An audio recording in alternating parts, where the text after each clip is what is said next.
તો ગુજરાતમાં હવે વાઘનું પુનઃ આગમન થયું છે। રતનમાલના જંગલોમાં દેખાયો છે વાઘ। વન અને પર્યાવરણ મંત્રી પ્રવીણ માળીનો આ દાવો છે।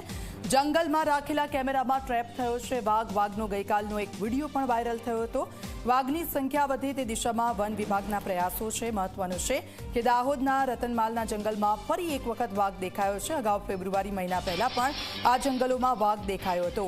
તો વર્ષ 2019માં મહીસાગરના જંગલોમાં પણ વાઘ જોવા મળ્યો હતો। રતનમાલના જંગલો મધ્યપ્રદેશ અને ગુજરાત બોર્ડર પર આવેલા છે। તો ફેબ્રુઆરીમાં જે વાઘ દેખાયો હતો તે નર હતો। તો સીધા જઈશું જે પ્રમાણે વાઘે દેખા દીધી છે તેનો એક વિડીયો પણ સામે આવ્યો હતો અને 2019માં પણ મહીસાગરના જંગલોમાં વાઘે દેખા દીધી હતી। ત્યારે દાહોદમાં ફરી એકવાર વાઘે દેખા દીધી છે। ત્યારે તેને લઈને સીધા જઈશું। મારા સંવાદદાતા અર્પણ અમારી સાથે જોડાઈ ગયા છે। અર્પણ, પંચમહાલનું જંગલ એવું છે કે જ્યાં વાઘે દેખા દે તો એક અચંબો પમાડે તેવું છે। વાઘે દેખા દીધી છે અને તેને લઈને હવે વન વિભાગની આગળની પ્રોસેસ શું રહેશે?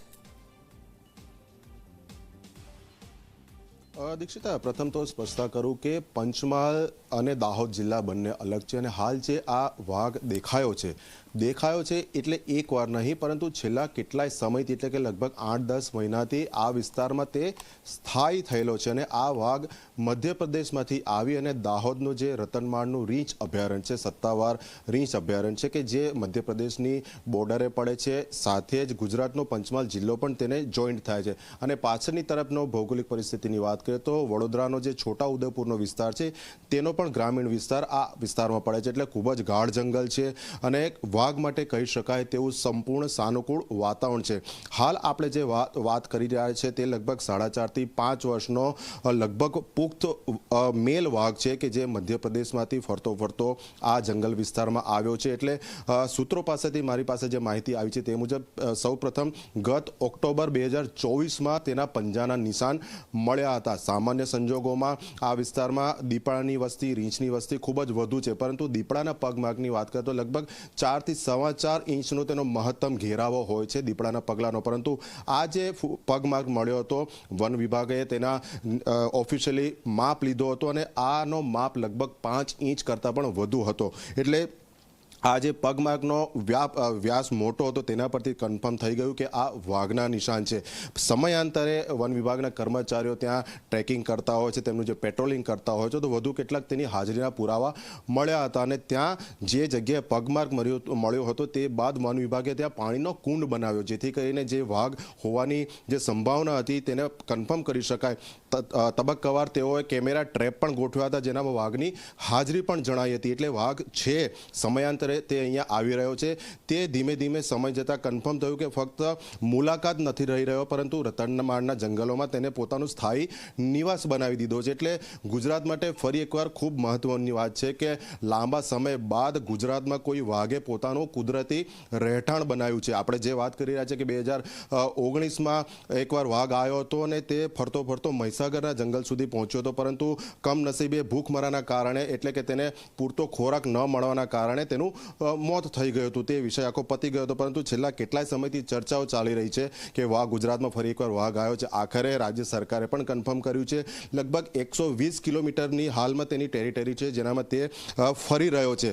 સૌથી મહત્વની વાત એ પણ છે કે વન વિભાગે પણ તેને પૂરતો ખોરાક અને પાણી મળી રહે તે માટેની પૂરતી વ્યવસ્થા કરી છે। એટલે હવે પ્રશ્ન એ થાય છે કે હાલ તો આ એક વાઘ છે, તેને સાચવવા માટે રાજ્યનું વન વિભાગ શું આગળના પ્રયત્નો કરશે? હવે નવી શું સંભાવનાઓ રહેલી છે? કારણ કે વાઘ કોઈ એક વિસ્તારમાં આવે તો અનેક પ્રશ્નો ઊભા થતા હોય છે। આ પ્રશ્નો કેવા હોઈ શકે, શું પરિસ્થિતિ થઈ શકે, આ તમામ બાબતે આપણી સાથે વાત કરવા માટે આપણી સાથે કાંકરિયા ઝૂના ડાયરેક્ટર અને ખૂબ જ અનુભવી એવા ડૉક્ટર સાહુ સાહેબ છે। સાહેબ, ફરી એકવાર ગુજરાત માટે આનંદના સમાચાર છે કે વાઘ જોવાયો છે। આ વખતે ફક્ત જોવાયો નહીં પરંતુ લાંબા સમયથી સ્થાયી થયેલો છે, તો આપણે આને કઈ રીતે જોઈ શકીએ?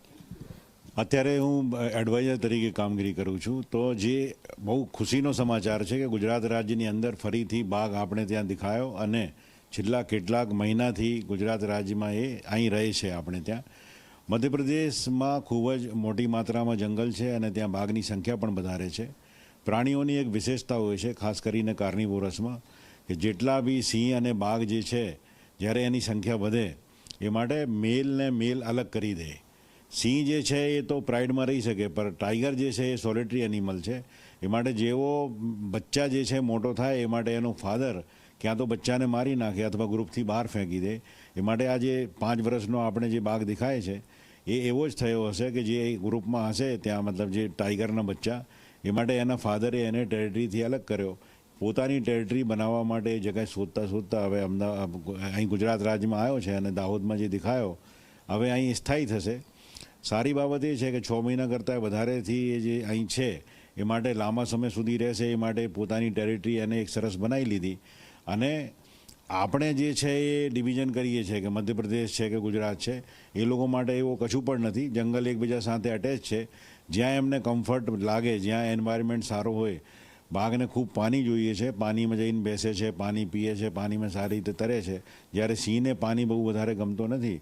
એ માટે ડેન્સ ફોરેસ્ટ પણ બહુ સરસ છે, ત્યાંનો ઠંડકનું વાતાવરણ છે અને એ ટેરિટરીમાં રીંછ અને બીજા પ્રાણીઓ છે.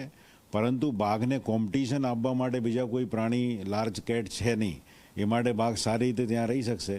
અને ભવિષ્યમાં એવો પણ બને કે જ્યારે બ્રીડિંગ સિઝનના આવે ત્યારે બાઘ ક્યાં તો ત્યાં જાય મધ્યપ્રદેશ બાજુ, અથવા તો ત્યાંથી કોઈ બાઘણ આ બાજુ પણ આવી શકે. અગર જો એવું બનશે તો ગુજરાત રાજ્ય માટે બહુ સારો ઓર થવાનો છે કે અહીં બાઘની સંખ્યા ફરીથી આપણે ત્યાં વધશે અને અહીં સારી રીતે રહી શકશે. સર, એક પ્રશ્ન એ પણ છે કે વાઘ જ્યારે કોઈ જંગલ વિસ્તારમાં આવતો અને જો ત્યાં પછી માનવ વસ્તી હોય, એટલે કે રેવન્યુ એરિયા હોય, તો સ્વાભાવિક છે કે માનવી અને પશુ વચ્ચે કોન્ફ્લિક્ટ થવાના બનાવની સંભાવના વધી જાય છે. આ જે વિસ્તાર છે, હું પોતે ત્યાંનો છું, ભૌગોલિક પરિસ્થિતિ વાકેફ છું. ત્યાં રેવન્યુ વિસ્તાર છે, ગામડા પણ છે ને માનવ વસ્તી છે. તો હવે જો વાઘ ત્યાં સ્થાયી થઈ રહ્યો છે તો ભવિષ્યમાં શું સંભાવનાઓ રહી શકે અને કોન્ફ્લિક્ટ ન થાય તેના માટે વન વિભાગની જવાબદારી શું થઈ શકે? ગુજરાત રાજ્યનું વન વિભાગ ખૂબ જ સારી કામગીરી કરે છે અને સારી કામગીરી એ લોકો કરી રહ્યા છે. અત્યારે આ બાઘ ઉપર સંપૂર્ણ એમને ધ્યાન કેન્દ્રિત કર્યો છે. કેમેરા ટ્રેપ પણ લગાવ્યા છે. ત્યાંનો આખો સિસ્ટમ એલર્ટ પર છે. અને બાઘ એક એવો પ્રાણી છે, કોઈ બી વન્ય પ્રાણી હોય છે, એને માનવ સાથે કોઈ દુશ્મની છે નહીં કે જઈને ગામડે જઈને માણસોને મારે. કોઈ દિવસે પણ એવો નહીં બને. જેટલી રિસ્પેક્ટ આપણે એમને આપીએ છીએ એટલી રિસ્પેક્ટ એ લોકો પણ આપણને આપે છે. તો પ્રાણીઓ પણ મનુષ્યથી ગભરાય છે અને મનુષ્ય પણ પ્રાણીથી ગભરાય છે. એ માટે આ જે બાઘ છે એ પણ પોતે ડિસ્ટન્સ બનાવીને રાખશે અને એ બચ્ચો છે એ માટે એને શિકાર કરવામાં પણ તકલીફ નહીં થાય. જો અગર ઉંમરવાળો હોય ત્યારે જે સોફ્ટ ટાર્ગેટને પકડતા હોય તો આ બાઘ સારી રીતે સસ્ટેન કરશે. લોકોને કોઈ ગભરાવાની જરૂર નથી.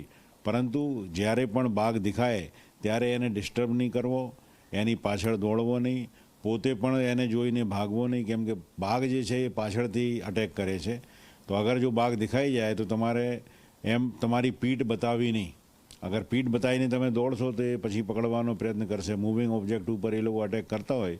બાઘ દેખાઈ જાય તો ચૂપચાપ શાંતિથી એના બાજુ મોં કરીને તમારે રિવર્સ જતા રહો તો બાઘ કોઈ દિવસે અટેક કરશે નહીં. અને છેલ્લા આટલા દિવસથી છે કોઈ બનાવ બન્યો નથી. એ માટે ભવિષ્યમાં પણ બનવાની શક્યતાઓ ખૂબ ઓછી છે. હાલ તો સર વન વિભાગ તેને મેન્યુઅલી ટ્રેક કરી રહ્યું છે, એટલે કે તેનું જે મૂવમેન્ટ હોય ત્યાં કેમેરા ટ્રેપ હોય અથવા તો જે વન વિભાગના ટ્રેકર હોય છે સમયાંતર પેટ્રોલિંગ કરતા હોય તે તેની મૂવમેન્ટ પર નજર રાખે છે.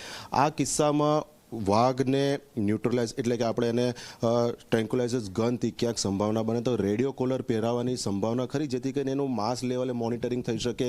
ભવિષ્યની જે સંભાવના આપણે જોઈ રહ્યા છે કે જંગલમાં, ગુજરાતના જંગલોમાં વાઘ સ્થાયી થાય તો એનું જે ડેટા રેકોર્ડ માટે આપણે રેડિયો કોલર પહેરાવતા એ સંભાવના કેટલી?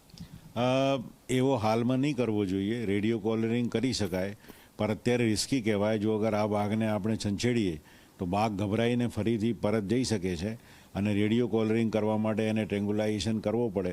એ માટે ટ્રેન્ગ્યુલાઇઝેશનની જે અસર થાય એ પણ નકારાત્મક પણ થઈ શકે. એ માટે હાલમાં કંઈ પણ કર્યા વગર એની સિમ્પલ મોનિટરિંગ રાખવો જોઈએ, કેમેરા ટ્રેપ રાખવો જોઈએ. ગુજરાત રાજ્યનો વન વિભાગ ખૂબ જ સારી જાણકારી ધરાવે છે, એમની પોતાની એક્સપર્ટીઝ છે. એ માટે આની અંદર હાલમાં રેડિયો કોલરિંગ કે એની કોઈ જરૂર છે નહીં. ઓબ્ઝર્વેશનથી પણ કામગીરી ચાલી જશે. સર, આપના અનુભવ અને માહિતી પ્રમાણે છેલ્લે ગુજરાતમાં કુદરતી વાતાવરણમાં વાઘ ક્યારે જોવા મળ્યા? 1992 પહેલાં અહીં 5 બાઘ હતા વાંસદા નેશનલ પાર્ક અને ત્યાં ડાંગ વિસ્તારમાં.